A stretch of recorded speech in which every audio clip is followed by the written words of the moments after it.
እንደ መንግስት እኛ በኢትዮጵያ ሕዝብ የምርጫ ታሪክ በአፍሪካ የምርጫ ታሪክ ምናልባት ዲሞክራሲ ከኛ ወዲያ የሚሉ ሀገራትም ቢሆኑ አድርገው በማያውቁት ልክ የብልጽግና ፓርቲ ከ6 ወራት በፊት ይህንን ምርጫ በሚመለከት በነበረን ውይይት ብልጽግና ከ85% ባለፈ ወንበር አይወዳደርም 15%ቱን ሙሉ በሙሉ የሚፎካከሩ ፓርቲዎች በነፃነት ኢንከምበንስ መንግስት በሌለበት ተጭበረበረ ወይም ደግሞ መንግስት በኃይል ወሰደ በማይሉበት ሁኔታ ብቻቸውን ይወዳደሩ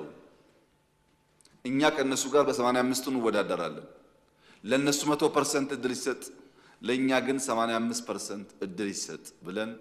እንደምታስታውሱት ተጨቃጭቀን ተነታርከን ወስነናል የብልጽግና አባላት ያኔ የጎረበጠ ቢመስላችሁ ሐሳቡ ዛሬ ላይ ውጤቱ እንደምታዩት ለዲሞክራሲ ቀናይነት በካቢኔ ማስገባት ብቻ ሳይሆን በፓርላማ 15% አልወዳደርም የሚል ገዢ ፓርቲ በድፍን አፍሪካ መኖሩን እጠራጠራለሁ በእኛ ሁኔታ ታይቶ አይታወቅም ለምን ብዙ ድምጾች እንዲገቡ ፍላጎት ነበር ብዙ ድምጾች እንዲሳተፉ ፍላጎት ነበር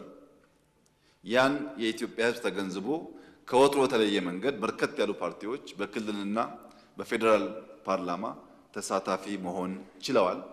ምናልባት ማለፍ ሲገባቸው የቀሩ ግለሰቦች ሊኖሩ ይችላሉ በአብዛኛው ሲታይ ግን ሰላማዊ ዴሞክራሲያዊ የህዝብ ይሁንታ በግልጽ የታየበት ምርጫ ሆኖ እኛም እንደ ፓርቲ 15% ይቅርብን ያልነው ጉዳይ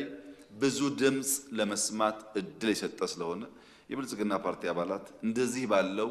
ወጣ ያለ ውሳኔ አካል በመሆናችሁ ኩራት ሊሰማችሁ ይገባል ይህ በየትኛውም አፍሪካ ሀገር አይታይም